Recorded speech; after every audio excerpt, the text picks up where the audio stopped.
अधुना वयम् अष्टमे पाठे शानच् प्रत्ययस्य प्रयोगः यत्किञ्चित् वयं कुर्मः स्म तस्मिन् सन्दर्भे द्वितीयं भागं पठामः। सप्तमे अध्याये वयं प्रायः परिचयरूपेण शानच् प्रत्ययं पठितवन्तः। तत्र मुख्यतः प्रथमाः विभक्तेः एव प्रयोगः तत्र आसीत्। अधुना वयम् अन्यविभक्तिषु अपि अस्य प्रयोगं द्रक्ष्यामः। अत्र कानिचित् वाक्यानि लिखितानि सन्ति, पुनः रूपाणि लिखितानि सन्ति। भूमिकां दत्वा पुनः वाक्यानि अहं पठिष्यामि। भूमिकां विस्तृतरूपेण वयं प्रथमे पाठे सप्तमे पाठे पठितवन्तः। अधुना किञ्चित् उक्त्वा वयं साक्षात् वाक्यानि पठिष्यामः। तत्र 4 वाक्यानि अहं लिखितवान्, येषां माध्यमेन किञ्चित् स्पष्टीकरणं करिष्यामि। यतः अत्र प्रायः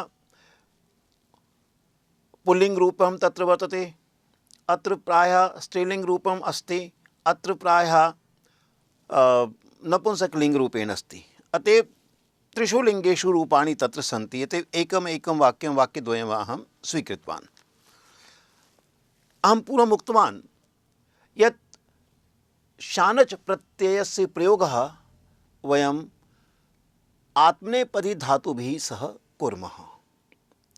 पुनः अस्य रूपाणि अपि 3 लिङ्गेषु भवन्ति। पुल्लिङ्गे रामवत्, अत्र अहं पुल्लिङ्गे रूपाणि लिखितवान्। यद्यपि अत्र अहम् एकवचने, द्विवचने, बहुवचने लिखितवान्। स्त्रीलिङ्गस्य अपि रूपाणि अहं लिखितवान्, एकवचनस्य, द्विवचनस्य, बहुवचनस्य। परन्तु वयम् उपयोगं प्रायः एकवचनस्य बहुवचनस्य करिष्यामः। यथा अस्माकं यानि वाक्यानि यत्र दत्तानि सन्ति एकवचने द्विवचने च। पुल्लिङ्गे रामवत् भवन्ति रूपाणि, स्त्रीलिङ्गे लतावत्। नपुंसकलिङ्गस्य रूपाणि अहम् अत्र न लिखितवान्, कारणं फलवत् भवन्ति। प्रथमा विभक्तौ द्वितीया विभक्तौ किञ्चित् परिवर्तनम् अस्ति। तत्रापि समानरूपेण प्रथमा द्वितीया, यथा फलं फले फलानि, तो अनेन प्रकारेणेव सेवमानं सेवमाने सेवमानानि, पुनः तत्पश्चात् सेवमानं सेवमाने सेवमानानि मानानि, अन्यानि रूपाणि रामवत् एव सन्ति। अतएव अहं द्वितीयवारं न लिखितवान्। अधुना वयं साक्षात् वाक्यं पश्यामः। प्रथमं वाक्यं वर्तते, नारदः वन्दमानं ध्रुवकुमारम् उत्थाप्य उक्तवान्। अत्र वाक्यं लिखितमस्ति। नारदः उक्तवान्, नारद ने कहा ध्रुवकुमारम् उत्थाप्य, ध्रुवकुमार को उठाकर। कीदृशः ध्रुवकुमारः अस्ति?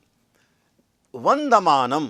अत्र द्वितीया विभक्ति एकवचनस्य रूपं विशेष्यम् अस्ति। अतएव अत्रापि द्वितीया विभक्तौ एकवचनस्य रूपम् अभवत् विशेषणकारणात्। रूपमस्ति यथा सेवमानः सेवमानौ सेवमानः सेवमानं सेवमानौ सेवमानान् सेवमानेन सेवमानाभ्यां सेवमानैः सेवमानाय सेवमानाभ्यां सेवमानेभ्यः सेवमानात् सेवमानाभ्यां सेवमानेभ्यः सेवमानस्य सेवमानयोः सेवमानानां सेवमाने सेवमानयोः सेवमानेषु। संबोधनम् अत्र न लिखितमस्ति। वाक्येषु प्रायः अत्र प्रयोगः न कृतः वर्तते। अत्र अन्यथा भवति, परन्तु अत्र प्रयोगः न अस्ति। अतएव अहं सप्तमी पर्यन्तं लिखितवान्। अत्र पुल्लिङ्गे द्वितीया विभक्तौ एकवचनम् अस्ति, अतः सेवमानम् अपि द्वितीया विभक्तौ एकवचने। अतएव वन्दमानं सेवमानं वन्दमानं। पुनः सन्धिकारणात् अनुस्वारः अभवत्। नारदः वन्दमानं ध्रुवकुमारम् उत्थाप्य उक्तवान्। एवं वयम् अन्यत्रापि द्रक्ष्यामः। दशरथः वर्धमानान् बालान् दृष्ट्वा हृष्टवान्। दशरथ वर्धमानान् बालान्, बालान् द्वितीया विभक्ति अस्ति, बहुवचनम् अस्ति। उपरि आसीत् एकवचनं, द्वितीया विभक्तौ कर्मकारकम् इति। दृष्ट्वा हृष्टवान्, दशरथ बढ़ते हुए अर्थात वर्धमानान् बालान्, बच्चों को देखकर प्रसन्न हुए। तो वर्धमानान् विशेषणवत् अस्ति, बालान् विशेष्यम् अस्ति। अतएव अत्र द्वितीया विभक्तौ बहुवचनम् अभवत्। भाषमाणेन राजकीय पुरुषेण बहु प्रलपितम। भाषमाणेन राजकीय पुरुषेण, राजकीय पुरुष इति मूल शब्दः विशेष्य रूपेण अस्ति, तृतीया विभक्ति एकवचनं वर्तते, अतएव भाषमाणेन यथा सेवमानेन भाषमाणेन अत्र ण अस्ति श कारणात्।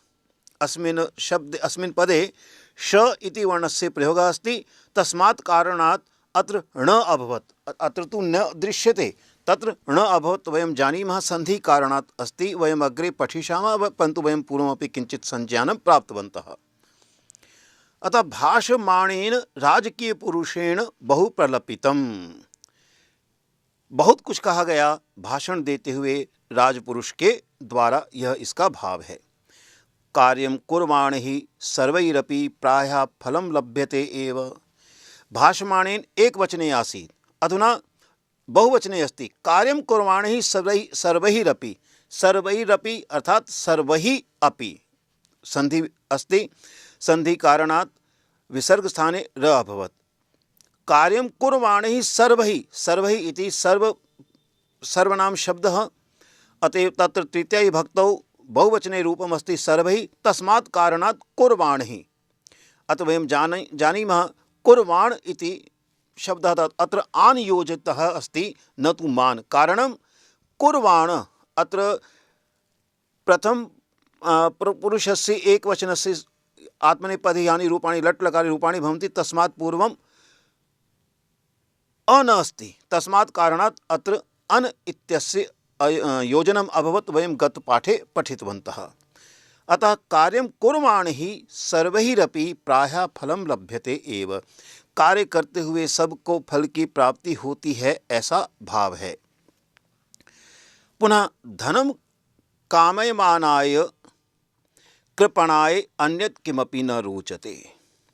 अतः रुच धातु अस्ति, कृपणाय वहाँ चतुर्थी लग गई है, यह विशेष्य है, एक वचन में है, चतुर्थी विभक्ति है, पुल्लिंग है। अतः कामयामानाय, कामयमानाय वहाँ भी समान रूप से विशेषण होने के कारण चतुर्थी एक वचन का रूप पुल्लिंग में आ गया है। याचमानेभ्यः भिक्षुकेभ्यः प्रायः सर्वे कुप्यन्ति। अब फिर यहाँ भिक्षुकेभ्यः में चतुर्थी विभक्ति बहुवचन में है। पूर्व के वाक्य में एक वचन में था कामयमानाय, लेकिन यहाँ इसका रूप जो है अतयत रूपम अत्र वर्तते, बहुवचने अस्ति। अतः याचमानेभ्यः भिक्षुकेभ्यः प्रायः सर्वे कुप्यन्ति, कुप कारणात् तत् चतुर्थी विभक्ति प्रयुक्ता वर्तते। अतएव याचमानेभ्यः अत्रापि चतुर्थी अस्ति इति वयं पूर्व पाठे अपि दृष्टवन्तः। अधुना सप्तमं वाक्यं तत्र वर्तते, किंचित स्पन्दमानादपि वृक्षात् फलानि पतितानि। वृक्षात् विशेष रूपेण अस्ति, विशेष के रूप में है, पंचमी विभक्ति एक वचन है, पंचमी विभक्ति एक वचनस्य रूपमिदं, तस्मात् कारणात् शानच प्रत्ययान्त रूपं यत् अस्ति विशेषणवत् भविष्यति, वयं पठितवन्तः। अतएव किंचित स्पन्दमानादपि तत् भविष्यति स्पन्दमानात् अपि, संधि हो गई है, इसलिए वहाँ द दिखाई दे रहा है, अन्यथा स्पन्दमानात् हम यहाँ देख सकते हैं पंचमी में सेवमानात्, इसी प्रकार से स्पन्दमानात् अपि वृक्षात् फलानि पतितानि।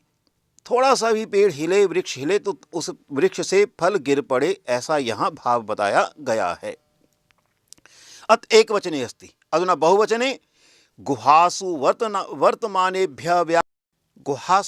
वर्तमानेभ्यः व्याघ्रेभ्यः मृगः भीतः। भी धातु है, तस्मात् कारणात् व्याघ्रेभ्यः, व्याघ्र इति शब्दे पंचमी प्रयुक्ता बहुवचने। अब क्योंकि यह विशेष्य पद है, पंचमी है, एक वचन में है, परिणामतः, और पुल्लिंग तो है ही, परिणामतः वर्तमानेभ्यः वहाँ भी पंचमी विभक्ति हो गई है, पुल्लिंग में है और बहुवचन में है, इसलिए गुहासु वर्तमानेभ्यः व्याघ्रेभ्यः मृगः भीता। वहाँ जो गुफाओं में विभिन्न प्रकार के व्याघ्र थे, उनसे डर गए मृग, ऐसा यहाँ भाव है। भाषणम आरभमाणस्य उपन्यासकस्य अभिमुखं सर्वे स्वमुखं परिवर्तितवन्तः। इदं वाक्यं षष्ठीविभक्तेः प्रयोगः तत्र वर्तते। भाषणम् आरभमाणस्य उपन्यासकस्य, उपन्यासकः मूलतः प्रथमा विभक्ति एकवचन में हो जाएगा तो षष्ठी में बनेगा उपन्यासकस्य। अत्र षष्ठ्याम एक वचने अस्ति उपन्यासकस्य, अतएव आरभमाणस्य विशेषण होने के नाते यहाँ भी षष्ठी विभक्ति एक वचन का रूप आ गया है। और ण क्यों हुआ है? संधि कारणात्। अभिमुखम सर्वे स्वमुखम परिवर्तितवन्तः। अब षष्ठी का बहुवचन का रूप देखें। प्रयतमानानां कार्य सिद्धि अवश्यमेव भवत्येव। प्रयतमानानां यहाँ षष्ठी विभक्ति का बहुवचन का रूप है। ऊपर आरभमाणस्य एक वचन का रूप था षष्ठी का पुल्लिंग में, यहाँ बहुवचन में इसका रूप है प्रयतमानानां। प्रयत्न करते हुओं के जो कार्य सिद्धि है, कार्य की सफलता है, वह होती ही है। तो प्रयतमानानां, प्रयतमान मूल शब्द बन जाएगा और फिर षष्ठ्याम बहुवचने प्रयतमानानां यथा अत्र अस्ति सेवमानानां तदनुगुणम। फिर सप्तमी विभक्ति का प्रयोग देखिए। देवं सेवमाने भक्ते शांति ही वर्तते। देवताओं की सेवा में लगे रहने वाला भक्त शांति प्राप्त करता है, उसकी शांति होती है। भक्ते सप्तमी विभक्ति एक वचने विशेष्य पदम अस्ति, अतएव अस्य विशेषण पदम भविष्यति सेवमाने सप्तमी विभक्तौ एक वचने सेवमाने। और बहुवचन में इसका प्रयोग देखिए। अधीयमानेषु छात्रेषु श्रद्धा भवेतेव। अधीयानेषु छात्रेषु, छात्रेषु सप्तमी बहुवचन, परिणामतः अधीयानेषु सप्तमी बहुवचन। जो अध्ययन करने वाले छात्र हैं उनमें प्रायः श्रद्धा होती ही है, ऐसा भाव है। अत्र पर्यन्तं पुल्लिंगस्य रूपाणि तत्र ते दर्शितवन्तः एकवचने बहुवचने। अधुना वयं स्त्रीलिंगस्य रूपं पश्यामः। इतस्ततः कंपमानां रज्जुं दृष्ट्वा सः सर्पः इति भ्रांतिं प्राप्तवान्। इतस्ततः कंपमानां रज्जुं दृष्ट्वा, रज्जु स्त्रीलिंगे अस्ति, द्वितीया विभक्तौ अस्ति, एकवचने अस्ति, तदनुगुणं कंपमानां यथा सेवमानां। द्वितीया विभक्तौ एकवचनस्य रूपं सेवमानां, तदनुगुणं कंपमानां। कांपती हुई रस्सी को देखकर सांप एक प्रकार से डर गया, भय हो गया, उसे भ्रांति हो गई, भ्रम हो गया, यह यहाँ भाव है।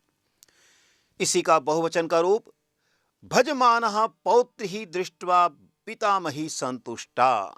भजमानः पौत्रिः, पौत्रिः यहाँ द्वितीय विभक्ति में बहुवचन का रूप है। परिणामतः भजमानः भी द्वितीय विभक्ति बहुवचन का रूप सेवमानः की तरह यहाँ बन गया है।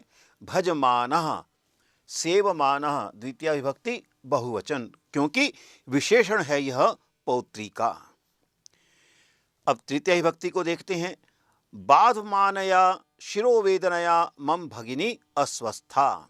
शिरोवेदना और उसका तृतीय विभक्ति में एक वचन का रूप बना है शिरोवेदनया, तदनुगुणम बाधमानया, सेवमानया तदनुगुणम बाधमानया। तो शिरोवेदनया तृतीय विभक्ति में एक वचन में है, बाधमानया भी तृतीय विभक्ति एक वचन में हो गया है। विशेषण विशेषे हो तत्र भावः दृश्यते।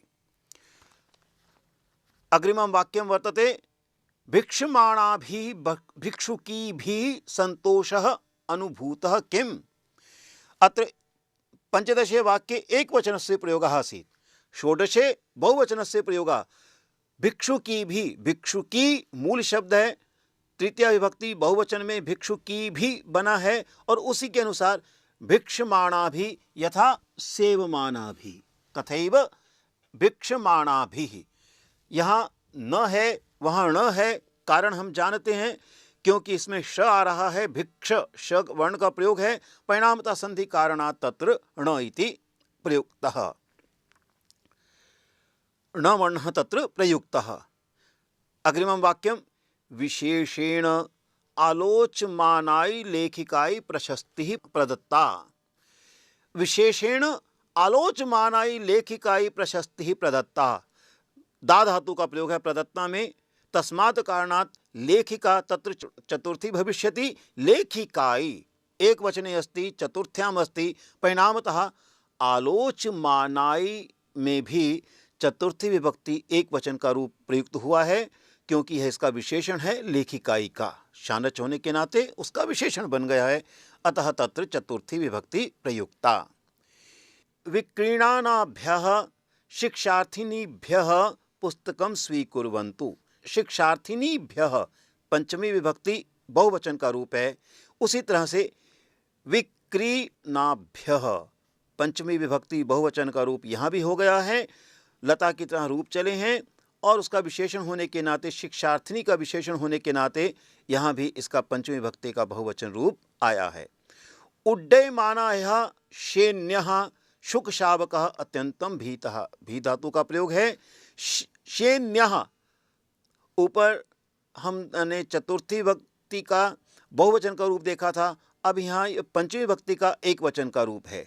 शेन्यः पंचमी विभक्ति लगी है शेनी में और एक वचन का रूप बना है शेन्यः, और इसी के अनुसार उड्डयमानायः यहाँ भी जैसे सेवमानायः उसी प्रकार से उड्डयमानायः पंचमी विभक्ति एक वचन का रूप उड्डयमाना बनकर लता की तरह रूप चलकर उड्डयमानायः यह रूप बना है। एवमेव बहुवचने रूपमस्ति स्पर्धमानाभ्यः शिक्षार्थिनीभ्यः प्रशस्तिः दीयताम्। प्रशस्तिः दीयताम् शिक्षार्थिनीभ्यः। फिर हम यहाँ देखेंगे दा धातु का यहाँ प्रयोग हुआ है, और दा धातु के प्रयोग के कारण शिक्षार्थिनी में चतुर्थी का प्रयोग है, उसी के अनुसार दा धातु के प्रयोग के कारण वहाँ चतुर्थी लगी है और विशेषण होने के नाते स्पर्धमानाभ्यः वहाँ भी चतुर्थी बहुवचन का प्रयोग आ गया है।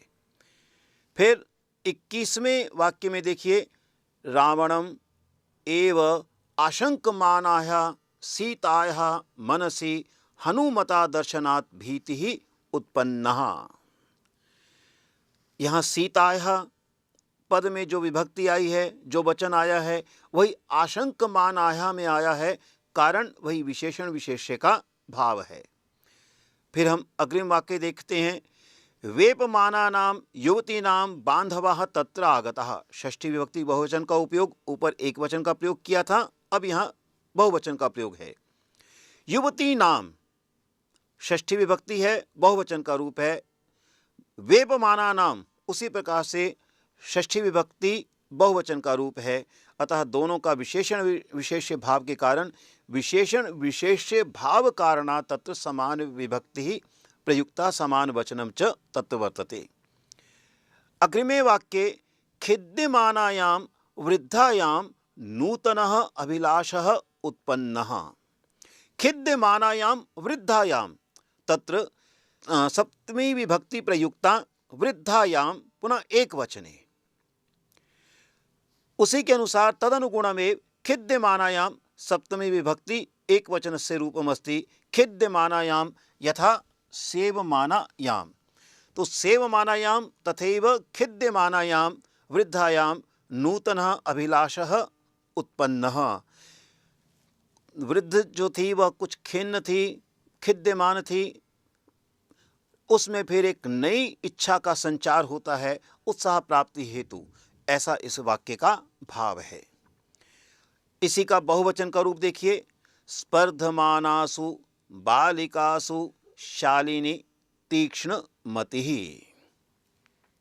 स्पर्धमानासु बालिकासु, बालिका शब्द है, सप्तमी बहुवचन में बना बालिकासु, तद अनुगुणमेव स्पर्धमानासु, उसमें भी बहुवचन का रूप आ गया है। सप्तमी विभक्ति में स्पर्धमानासु बालिकासु, विशेषण विशेष्य का भाव यहाँ हो गया है स्पर्धमानासु बालिकासु। शालिनी तीक्ष्ण मति की है, ऐसा इसका भाव है। अग्रिमं वाक्यं वर्तते, आतपे प्रतीक्षमाणेभ्यः मित्रेभ्यः पानकं रोचते। नपुंसकलिंग का प्रयोग हुआ है। प्रतीक्षमाणेभ्यः मित्रेभ्यः पानकम रोचते। रुच धातु का प्रयोग है, तस्मात् कारणात् मित्रेभ्यः, मित्रम इति शब्दः उसमें नपुंसकलिंग का हम जानते हैं, और उसमें चतुर्थी बहुवचन का प्रयोग हुआ है मित्रेभ्यः। तदनुगुणम प्रतीक्षमाणेभ्यः चतुर्थी विभक्तेः बहुवचनस्य रूपम तत्र प्रयुक्तम्। एवमेव लंबमानानि फलानि स्वीकरोतु।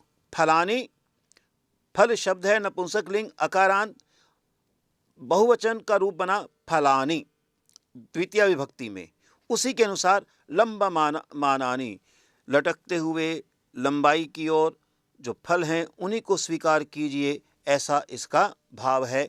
लंबमानानि फलानि स्वीकरोतु। नीचे टिप्पणी के रूप में इसी बात को समझाने का प्रयास किया है। देखिए, ऊपरी लिखित वाक्यों में आपने शानच प्रत्ययांत शब्दों के पुल्लिंग एवं स्त्रीलिंग में एक वचन और बहुवचनों के रूपों को देखा है। ये सभी विभक्तियों में हैं, कुछ रूप नपुंसक लिंग में भी हैं। हमने देखा था कि वाक्य संख्या पंचविंशति षड्विंशति तद नपुंसक लिंगे आसीत् एवमेव अन्यानि वाक्यानि पुल्लिंगे अपि आसन् स्त्रीलिंगे अपि आसन्। सामान्यतः 12 पर्यन्तं पुल्लिंग स्वरूपेण आसन वाक्यानि, तत्पश्चात् 24 पर्यन्तं रूपाणि आसन् प्रायः स्त्रीलिंगे। तस्य वर्णनं तत्र कृतमस्ति। अस्मिन् एतेषु वाक्येषु पुल्लिंगे एकवचनस्य बहुवचनस्य रूपाणि प्रयुक्तानि शानच प्रत्यययोगेन, एवमेव स्त्रीलिंगे अपि एकवचनस्य रूपाणि बहुवचनस्य रूपाणि। वाक्यद्वयं नपुंसकलिंगस्य उदाहरणरूपेण तत्र अस्ति एव। अनेन प्रकारेण वयम् एकवचने बहुवचने च शानच प्रत्ययान्तानां शब्दानां भिन्नानि रूपाणि अत्र दृष्टवन्तः, द्वितीया विभक्तितः सप्तमी विभक्ति पर्यन्तमिति। पुनः तत्र लिखितमस्ति, आपने अनुभव किया होगा कि शानच प्रत्ययांत शब्द अकारांत में हैं तथा इनके पुल्लिंग तथा नपुंसकलिंग रूप राम एवं फल की भांति चलते हैं। वयं पूर्वं ज्ञातवन्तः पुल्लिंगे शानच प्रत्ययांत शब्दानां रूपाणि रामवत् भवन्ति, पुनः नपुंसकलिंगे फलवत्। अनेन प्रकारेण स्त्रीलिंगे लतावत् रूपाणि अथवा रमावत् भवन्ति इति वयं पठितवन्तः। एवमेव तत्र अभ्यास रूपेण वाक्यानि सन्ति। कानिचित् वयम् उदाहरणानि पश्यामः। अहं किञ्चित् अवबोधनं करिष्यामि, भवन्तः तत्पश्चात् स्वयं करिष्यन्ति, पुनः अन्ते द्रक्ष्यन्ति उत्तराणि सम्यक् सन्ति न वा। अभ्यास संदर्भे अहं संकेतं यच्छामि। कानिचित् अधिकानि उदाहरणानि भविष्यन्ति, तत्पश्चात् भवन्तः स्वयं करिष्यन्ति। अन्तिमे पृष्ठे उत्तराणि सन्ति एव। प्रथमं प्रश्नं पश्यामः। अधस्तन शब्दानाम् एकवचनान्तानि सूचित विभक्ति रूपाणि लिखत। सरलः प्रश्नः। उदाहरणमस्ति कंपमाना वृद्धा। तत्र पंचमी इति संकेतः दत्तः अस्ति कि अत्र पंचम्याः विभक्तेः प्रयोगं करिष्यामः। पूर्वं कंपमाना वृद्धा, विशेष्यमस्ति वृद्धा, अतः आकारान्त अस्ति, पंचम्यां भविष्यति वृद्धायाः, तदनुगुणं कंपमानायाः। एवमेव एकम् उदाहरणम् अहं दत्तवान् प्रथम प्रश्नस्य। जृम्भमाणः नाविकः, द्वितीया विभक्ति। तत्र द्वितीया विभक्ति नाविकः स्थाने भविष्यति नाविकं, पुल्लिंगे अस्ति, अतएव तदनुगुणं जृम्भमाणम् इति रामवत् रूपं भविष्यति जृम्भमाणम् इति। एवमेव अष्टम वयं पश्यामः। अष्टमं यदि पश्यामः, शयाना पुत्री सप्तमी विभक्ति तत्र भवेत्। तदनुगुणं पुत्री इति विशेषपदमस्ति, परिणामतः सप्तम्यां भविष्यति पुत्र्यां, तदनुगुणं शयानायाम्, अतः शयानायां पुत्र्याम् इति उत्तरं तत्र भविष्यति। अन्यानि भवन्तः स्वयं कुर्वन्तु। तत्र वाक्यानि तत्र सन्ति। आरभमाणा चर्चा, विद्यमानं पुस्तकं, प्रकाशमानः सूर्यः, दीप्यमानं मुखं, त्रायमाणः देवः, गृह्णानः मर्कटः, शयाना पुत्री, जानाना सा, तन्वानः शोचिकः। प्रायः पुल्लिंगे सन्ति पदानि, स्त्रीलिंगे न्यूनानि एव पदानि एवमेव नपुंसके अपि एकमेव तत्र प्रायः प्रतीयते। द्वितीयः प्रश्नः, अधस्तन शब्दानां बहुवचनान्तरूपाणि लिखत। उदाहरणमस्ति युध्यमानं वीरम्। अत्र स्पष्टमेव अस्ति एकवचनस्य रूपाणि यत्र दत्तानि सन्ति वयं बहुवचनेन लेखिष्यामः। युध्यमानं वीरं, पूर्वं तो विभक्तिः का इति चिन्तयन्तु। वीरं द्वितीया विभक्ति तत्र अस्ति एकवचने। बहुवचने किं भविष्यति? वीरान्, तदनुगुणं युध्यमानान्। एवमेव बुद्धिमानात् विषयात्, विषयात् पंचमी विभक्ति अस्ति। परिणामतः तत्र वयं किं करिष्यामः? विषयेभ्यः बहुवचने, तदनुगुणं बुद्धिमानेभ्यः विषयेभ्यः। द्वितीयमस्ति वाक्यं, राजमानं सिंहासनं चेष्टमानेन बालेन। चतुर्थे वर्तते त्वरमाणया अधिकारिण्या। अत्र स्त्रीलिंगे अस्ति। अधिकारिणी इति मूलशब्दः वर्तते। तृतीया विभक्तौ एकवचने भविष्यति अधिकारिण्या, बहुवचने भविष्यति अधिकारिणीभिः। तदनुगुणम् अत्रापि भविष्यति त्वरमाणाभिः। तृतीयायां बहुवचनस्य रूपं भविष्यति त्वरमाणाभिः। एवमेव प्रयतमानाय शिक्षकाय, शिक्षकाय पुल्लिंगे चतुर्थी अस्ति, तदनुगुणं बहुवचने वयं करिष्यामः। षष्ठे अस्ति भुञ्जानायः नायिकायः, भुञ्जानायः नायिकायः, तदनुगुणं नायिकायः षष्ठी अस्ति, एकवचने अस्ति। परिणामतः बहुवचने नायिका नाम इति, तो यहाँ नायिका नाम बन जाएगा। तो उसी प्रकार से भुंजना नाम बहुवचन में उसका उपयोग हो जाएगा। भुंजानायाः के स्थान पर भुंजाना नाम, यह उसका रूप बन जाएगा। तृतीय प्रश्न में देखते हैं, आवरणे दत्तानां शब्दानां उचितैः रूपैः रिक्स्थानानि पूरयत। यहाँ कुछ वाक्य दिए गए हैं। कानिचिन वाक्यानि दत्तानि सन्ति। कोष्ठके शब्दः दत्तः वर्तते अथवा पदम अस्ति। आप उसका लिंग देखिए और फिर विशेषण के रूप में है, विशेष्य क्या है इसका, उसके बाद हम इनका उपयोग कर सकते हैं। जैसे देवः वंदमानं भक्तम अनुगृह्णाति, वंदमानः दिया हुआ है, भक्तम पुल्लिंगे अस्ति, एक वचने अस्ति, तदनुगुणम वंदमानं का प्रयोग हो जाएगा। ऐसे ही इसका प्रथम देखिए रूप, रिक्स्थानम पत्नीम पतिः आहूतवान, भुंजाना। पत्नी द्वितीय विभक्ति में है, एक वचन में है, तो भुंजानाम इसका रूप बन जाएगा। द्वितीय विभक्तौ एक वचनस्य रूपम भुंजानाम। इसी तरह से दूसरा देखिए, वेदम, फिर रिक्स्थान है, वटुभिः गुरुः नमस्कृतः अधियानः, ये पद दिया हुआ है। वटुभिः यहाँ तृतीय विभक्ति बहुवचन का रूप है वटुभिः, तदनुगुणम क्या बन जाएगा? अधियान ही तृतीय विभक्ति बहुवचन का रूप यहाँ भी आ जाएगा।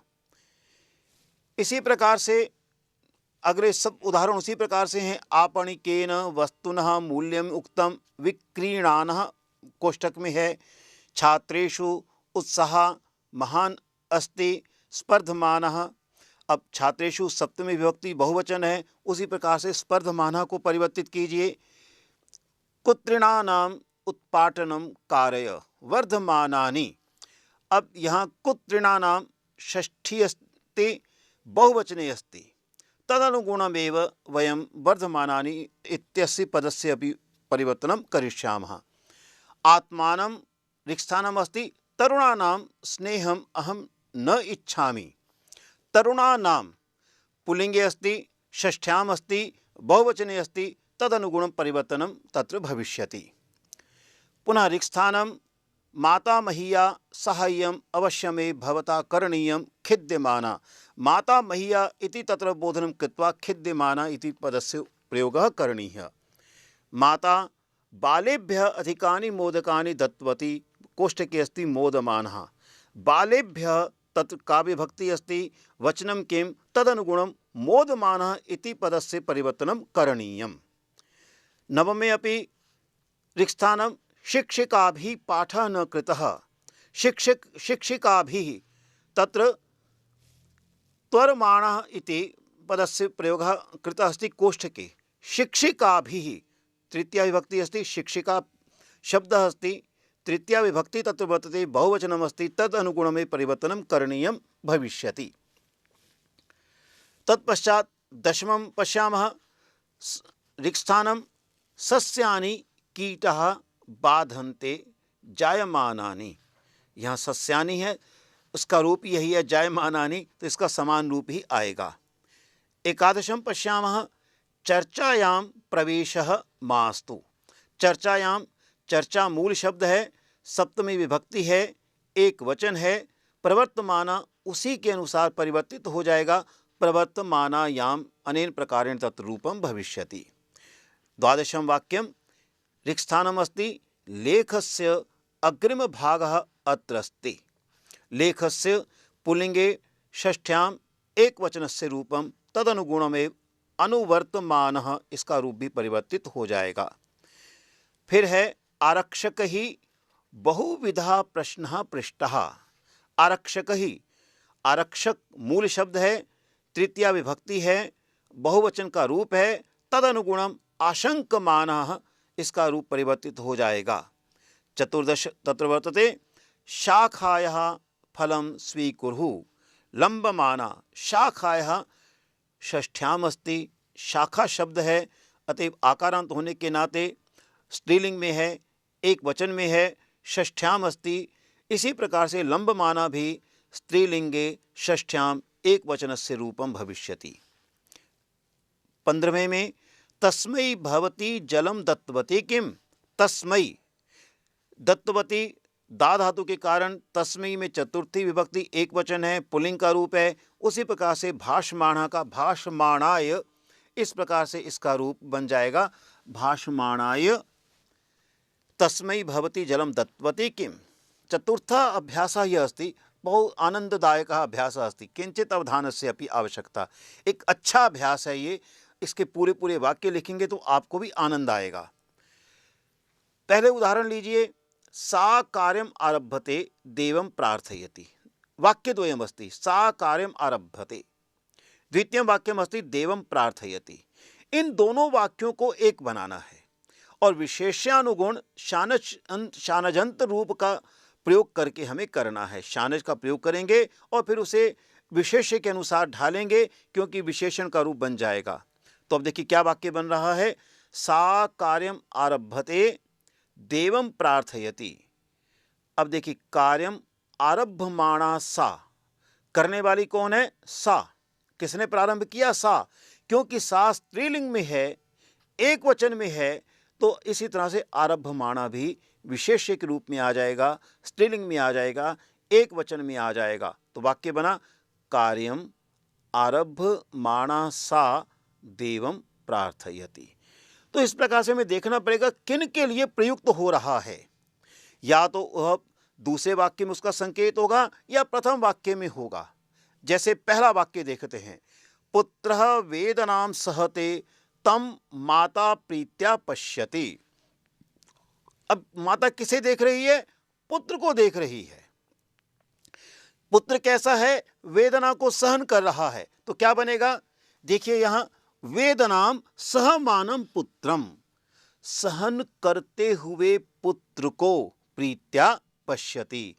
वेदनाम सहमानम, अब क्योंकि पुत्र है, सहन कर रहा है, शानच प्रत्यय इसमें लगा सह धातु में, और फिर पुत्र का यह विशेषण बन जाएगा। पुत्र पुल्लिंग में है, एक वचन में है, द्वितीया विभक्ति में है। कैसे पता लगा? तम से। तम माता प्रीत्या पश्यति। तम जो है वह द्वितीया विभक्ति का रूप है, तो पुत्र और तम में संबंध है। अतः वेदनाम सहमानं पुत्रम माता प्रीत्या पश्यति। इसी प्रकार से कंठहारः शोभन्ते तेभ्यः सा बहुधनम दत्तवती। अब तेभ्यः, यहाँ तेभ्यः को देखकर हम लगा सकते हैं चतुर्थी विभक्ति है, एक कारण दिया भी हुआ है, दत्तवती दा धातु का प्रयोग है।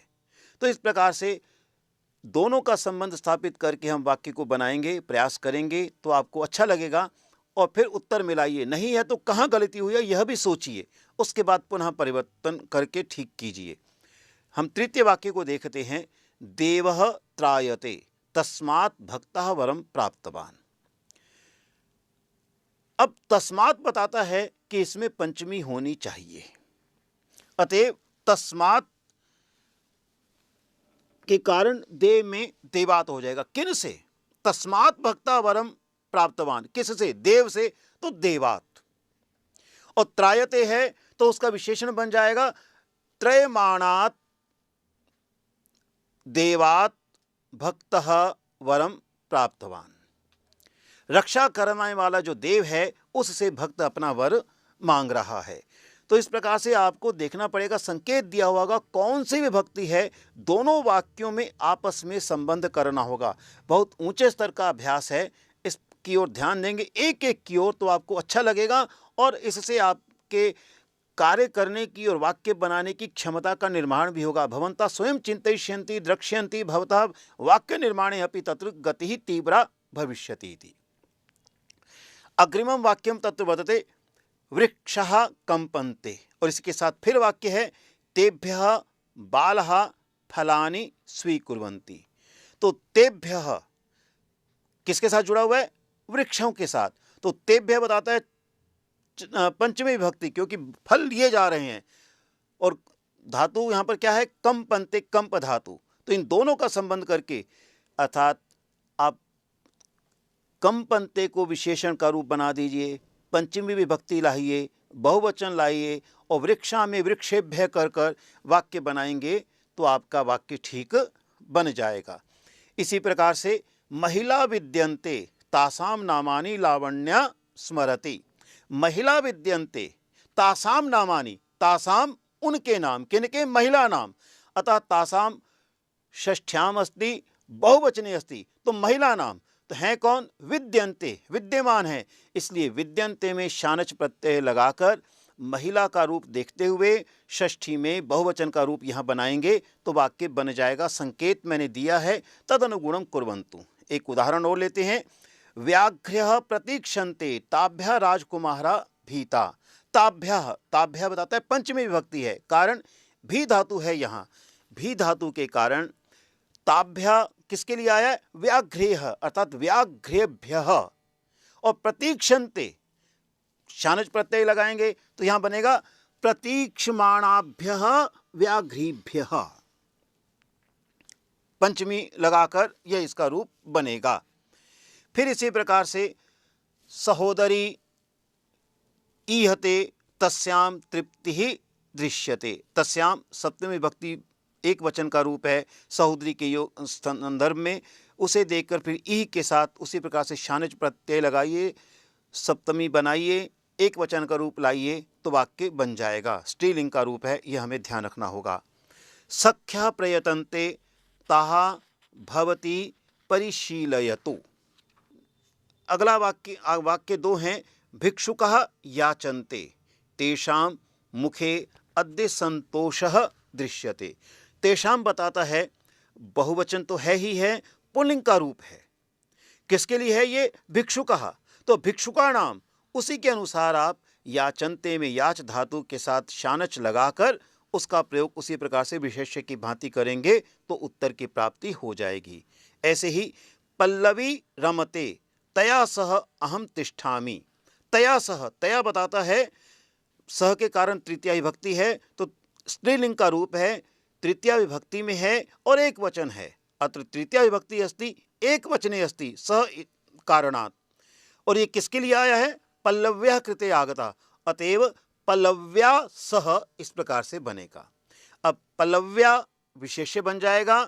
रमते में रम धातु है, शानच प्रत्यय लगेगा और यह विशेषण बन जाएगा पल्लव्या का, तो वाक्य बनता है रममाणया पल्लव्या सह। शेष वैसे ही रहेगा, अहम तिष्ठामि।